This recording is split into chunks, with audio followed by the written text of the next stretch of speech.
SI भर्ती 2025 के लिए आवेदन आज से शुरू। राजस्थान लोक सेवा आयोग की ओर से भर्ती का आयोजन किया गया है। आवेदन की अंतिम तिथि 8 सितंबर 1115 पदों के लिए भर्ती होगी। आयोग ने इस भर्ती के लिए परीक्षा की प्रस्तावित तिथि 5 अप्रैल 2026 की घोषित। लिखित परीक्षा, शारीरिक दक्षता और साक्षात्कार के जरिए चयन होगा।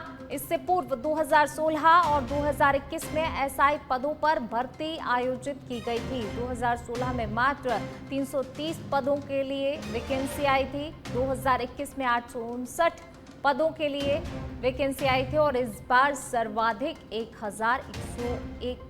1015 पदों के लिए भर्ती निकाली गई है। तो देखिए 2021 के बाद अब ये भर्ती निकाली गई है। और ज्यादा बातचीत के लिए हमारे सहयोगी कुणाल हमारे साथ जुड़ रहे हैं। कुणाल, एसआई भर्ती 2025 के लिए आवेदन आज से शुरू होंगे, क्या कुछ अपडेट?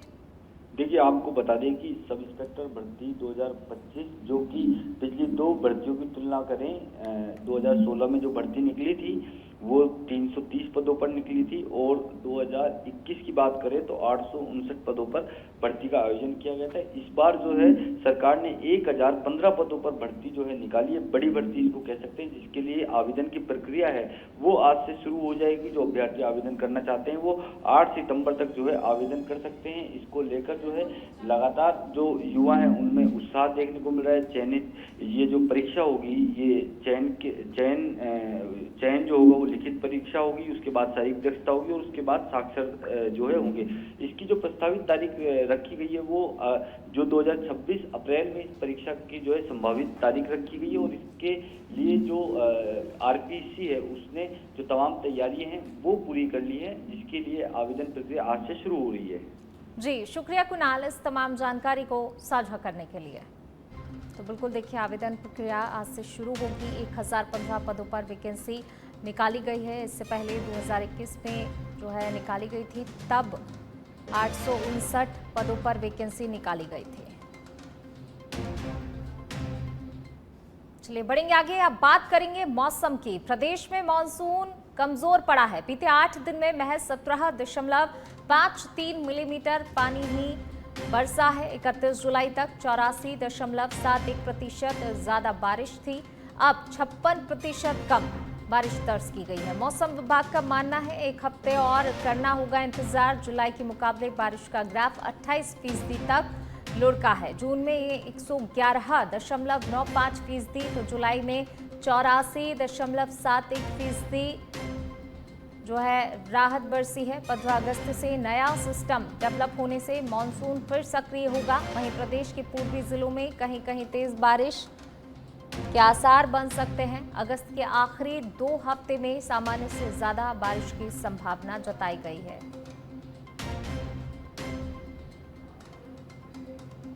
और चलिए इसी बीच रुक करते हैं अगली खबर का। राजसमंद से खबर आपको बता रहे हैं। रेल मगरा क्षेत्र के सासेरा गांव के पास पैंथर का हमला हुआ है। पैंथर के हमले में बाइक सवार अधेड़ घायल हो गया है। लड़पचा गांव निवासी बद्रीलाल जाट इस हमले में घायल हुआ है। सासेरा गांव के पास पैंथर ने पीछे से हमला कर दिया। घायल का आरके जिला अस्पताल में प्राथमिक इलाज कराया गया है। पैंथर के हमले में एक व्यक्ति घायल हुआ है। पैंथर ने पीछे से हमला किया, बाइक सवार व्यक्ति घायल हो गया। सासेरा गांव के पास पैंथर ने पीछे से अचानक हमला कर दिया, जिससे व्यक्ति घायल हो गया। फिलहाल घायल का आरके जिला अस्पताल में इलाज किया जा रहा है। राजसमंद से खबर आपको बता रहे हैं। पैंथर के हमले में एक व्यक्ति घायल हुआ है। पैंथर ने पीछे से अचानक हमला कर दिया। रेल मगरा क्षेत्र के सासेरा गांव के पास पैंथर ने हमला किया है, जिसमें एक व्यक्ति घायल हो गया। पैंथर के हमले में बाइक सवार अधेड़ घायल हुआ है। फिलहाल आरके जिला अस्पताल में भर्ती करा दिया गया है, जहां पर इलाज जारी है। लड़पचा गांव निवासी बद्रीलाल जाट हमले में घायल हुआ है। सासेरा गांव के पास पैंथर ने इस व्यक्ति पर पीछे से हमला कर दिया, जिसमें बाइक सवार व्यक्ति घायल हो गया। घायल का आरके जिला अस्पताल में इलाज चल रहा है।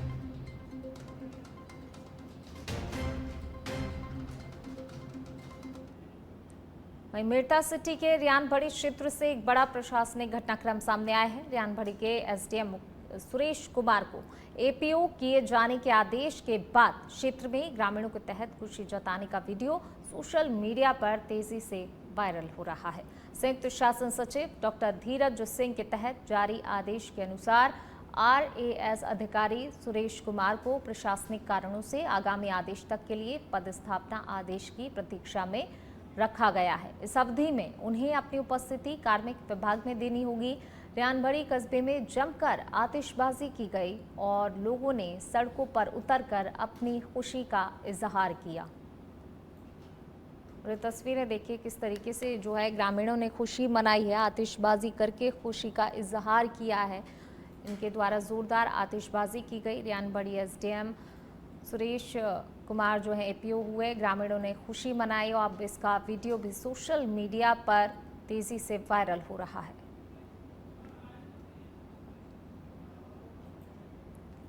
चलिए बढ़ेंगे आगे। खैरथल जिले का नाम खैरथल तिजवारा से बदलकर भर्तहरि नगर करने के मामले में भाजपा जिला कार्यालय में प्रेस वार्ता आयोजित हुई। भाजपा उत्तर जिला अध्यक्ष महासिंह चौधरी और जिला प्रमुख बलवीर छिल्लर ने कहा कि जिले का नाम भर्तहरि नगर करने का प्रस्ताव जनप्रतिनिधियों और केंद्रीय मंत्री भूपेंद्र यादव की सहमति से हुआ है। ये निर्णय महान संत भर्तहरि के सम्मान में लिया गया है और इससे जिले के विकास की गति पर कोई भी असर नहीं पड़ेगा। दोनों ही नेताओं ने स्पष्ट किया है कि जिला मुख्यालय खैरथल में ही रहेगा। इससे बदलाव का ना तो निर्णय हुआ है और ना ही ऐसी कोई योजना है। उन्होंने आगे कहा कि भ्रामक प्रचार प्रसार कर जनता को गुमराह किया जा रहा है। राज्य सरकार ने खैरथल में सचिवालय बनाने की स्वीकृति भी दे दी है। भूमि चयन भी हो चुका है और स्वीकृति के बाद अब आवंटन की प्रक्रिया भी शुरू हो रही है। जो आज भारत की संस्कृति है, आने वाले जो हमारा लोक देवता है, इसको अपन मानते हैं, पूजा करते हैं। अलवर जिला पहले एक ही तो जिला था, अभी तो पहचान तो भर्तृहरि के नाम से ही है। अपने इलाके की पहचान भर्तृहरि के नाम से है। उस पहचान को अगर अपन करते हैं, हिंदुस्तान के अंदर कहीं भी अगर नाम लेते हैं, कहाँ जा रहे हैं, भर्तृहरि नगर जा रहे हैं, तो एक देवता का नाम होता है। तो सब लोग आज नए तरीके से जो चल रहे, पुरानी संस्कृति है, हर व्यक्ति ने इसमें सहमति। ये बात 4 महीने से चल रही थी, कल इसकी परसों घोषणा हुई है। विपक्ष पार्टी पे इस बात का दर्द हो रहा है कि भाई ये क्यों हम कह रहे हैं हेडक्वार्टर खैरथल रहेगा, भर्तृहरि नगर रहेगा, कोई चीज में बदलाव नहीं। आपको गलत फहमी जो हम बाजार में ये कहना चाहते हैं कि जो आदमी तरह तरह के प्रदर्शन कर रहा है, तरह तरह की बातें बोल रहा है, उसका जवाब यह है आपके माध्यम से कि अलवर खैरथल हेडक्वार्टर ही रहेगा, भर्तृहरि ना।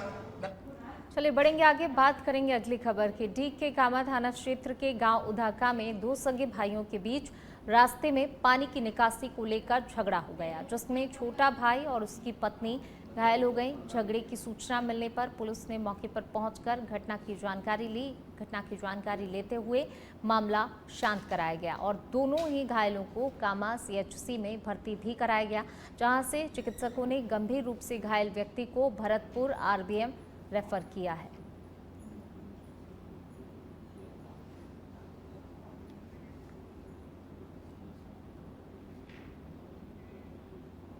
और अब खबर प्रतापगढ़ से है, जहां पर 24 अगस्त 2025 को दिवाक माता प्रांगण में महाप्रसादी और किसान सम्मेलन का आयोजन किया जाएगा। गत पंचायती राज चुनाव में जिला प्रमुख से लेकर सरपंच तक कांग्रेस के बनने और आगामी पंचायती राज चुनाव की मन्नत को लेकर महाप्रसादी का आयोजन किया जाएगा। इसके बाद भाजपा सरकार में किसानों, मजदूरों और युवाओं को आ रही परेशानियों जैसी अनेक समस्याओं को लेकर महासम्मेलन का भी आयोजन होगा। सम्मेलन को पूर्व मुख्यमंत्री अशोक गहलोत, प्रदेश कांग्रेस अध्यक्ष गोविंद सिंह डोटासरा, प्रदेश प्रभारी सुखजिंदर सिंह रंधावा, नेता प्रतिपक्ष टीकाराम जूली संबोधित करेंगे।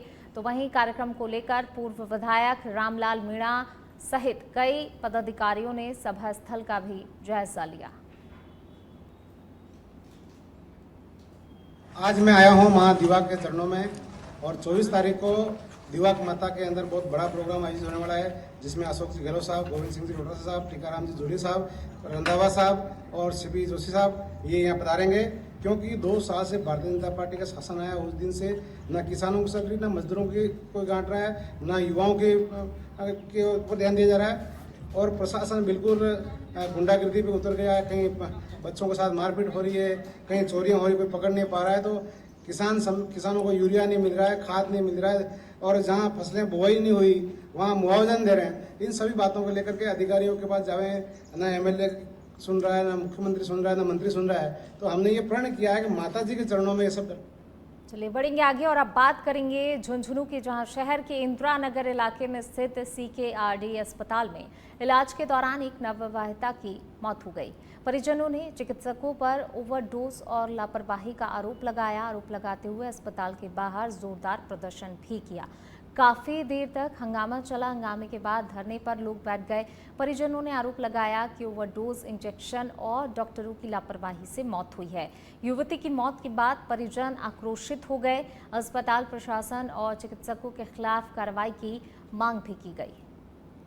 काल दोपहर बाद में दोपहर भर्ती करवाई और फिर रात ने ठीक ही दोपहर तक ठीक ही छोटा मोटा को ट्रीटमेंट करे, CT स्कैन करिए दिन के CT स्कैन करे बाद में और 3 बजे का करीब इन्हें 5 इंजेक्शन दिया एक साथ में। प्रधानमंत्री नरेंद्र मोदी ने अपने पहले कार्यकाल में लिया था निर्णय। 25 अक्टूबर 2015 को मन की बात कार्यक्रम में की थी घोषणा। केंद्र सरकार के ग्रुप B, C और D के पदों का साक्षात्कार समाप्त किया गया था। उस समय नौकरियों में भ्रष्टाचार को देखते हुए साक्षात्कार को समाप्त करने का फैसला लिया गया था। Delhi police sub inspector, CBI sub inspector और NIA सब इंस्पेक्टर पदों में इंटरव्यू किए गए थे समाप्त। वर्तमान में 14 राज्यों और 5 केंद्र शासित प्रदेशों में नहीं होते हैं सब इंस्पेक्टर भर्ती में इंटरव्यू। इन 14 राज्यों में प्रधानमंत्री का गृह राज्य गुजरात भी शामिल है। अब इसको लेकर राजस्थान में जोरों से मांग उठ रही है। सरकार के तहत 1015 पर निकाली गई सब इंस्पेक्टर भर्ती में इंटरव्यू खत्म करने की मांग।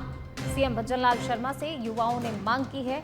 IAS, RAS और RJS की परीक्षा में भी नहीं है इंटरव्यू में न्यूनतम अंक लाने का प्रावधान। फिर सब इंस्पेक्टर भर्ती में क्यों है इंटरव्यू में न्यूनतम अंक लाने का प्रावधान?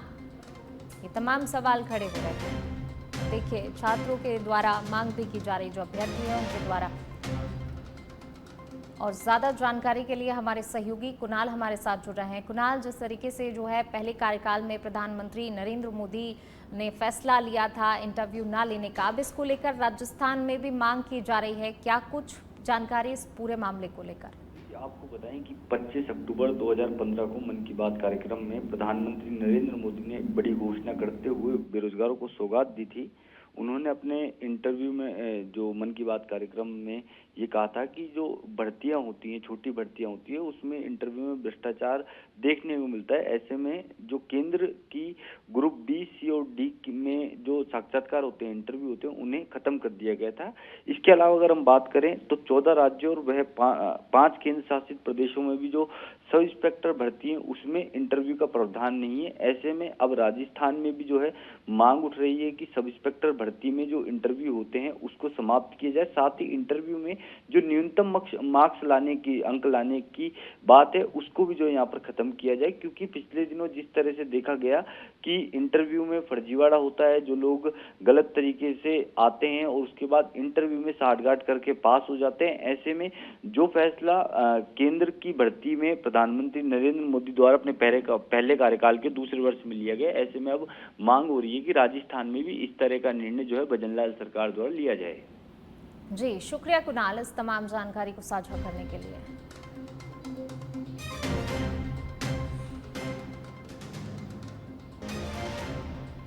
चलिए बढ़ेंगे आगे, बात करेंगे अगली खबर की। सीकर के फतेहपुर शेखावाटी में 5 दिवसीय झूलोत्सव का आयोजन किया गया। झूलोत्सव के आखिरी दिन श्री लक्ष्मी नाथ जी महाराज के करीब 50,000 लोगों ने दर्शन किए। मंदिर के सभागार में सजी झांकियां बच्चों के आकर्षण का केंद्र रहीं और इसी तरह कस्बे के जानकी वल्लभ मंदिर, चित्रकूट बालाजी मंदिर, गोविंद देव जी मंदिर और बद्रीनाथ भगवान के मंदिर में भी विशेष सजावट की गई।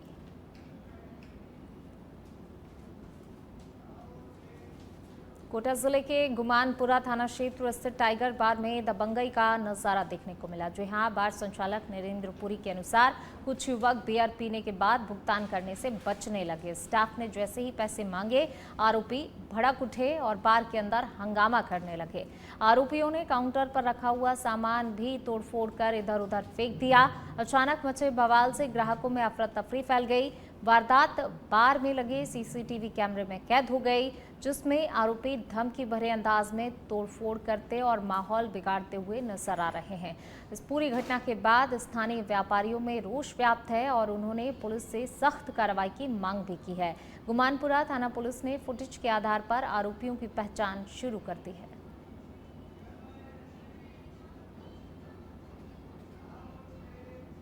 सिरोही जिले के आबू रोड क्षेत्र सहित रेवतर और माउंट आबू में देर रात अचानक भूकंप के झटके महसूस किए गए। जहां तेज झटकों के कारण लोग घबराकर अपने अपने घरों से बाहर निकलकर सड़कों पर उतर आए। इस अप्रत्याशित घटना से पूरे क्षेत्र में दहशत फैल गई है। प्रारंभिक जानकारी के अनुसार झटके हल्के स्तर के थे, लेकिन उनकी तीव्रता और अचानकपन से लोगों ने जो है काफ़ी अफरा तफरी हो गई। लोगों को डरा दिया गया इस भूकंप के झटकों से, और भूकंप के झटके इतने तीव्र थे कि कुछ क्षणों के लिए घरों और इमारतों में कंपन भी महसूस किया गया। हालांकि अब तक किसी प्रकार की जान माल की हानि की कोई सूचना नहीं मिली है, लेकिन तीव्रता के साथ ये भूकंप के झटकों ने लोगों को काफ़ी डरा दिया। झुंझुनू जिले के ग्रामीण क्षेत्रों में मौसम का मिजाज अचानक से बदल गया और सुबह से ही कई इलाकों में झमाझम बारिश का दौर भी शुरू हुआ। बदलते मौसम के साथ हुई बारिश ने न केवल गर्मी और उमस से लोगों को राहत दी, बल्कि किसानों के चेहरों पर मुस्कान भी बिखेर दी। चिड़ावा उपखंड के कई गांव सुल्ताना, सारी, किठाना, किशोरपुरा समेत आसपास के क्षेत्रों में अच्छी बारिश हुई। किसानों ने बारिश को बाजरा, कपास और ग्वार की फसलों के लिए फायदेमंद बताया है।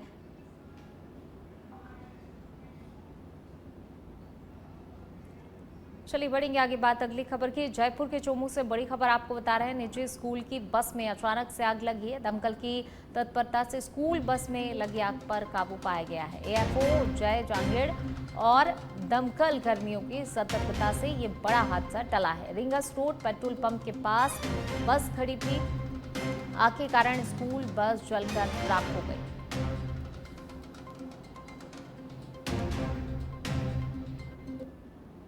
देखिए, निजी स्कूल की बस में अचानक आग लग गई। हालांकि दमकल कर्मियों की सतर्कता से जो है आग पर काबू पा लिया गया। तत्परता दिखाई है दमकल कर्मियों ने, जिसके चलते स्कूल बस में लगी आग पर काबू पाया।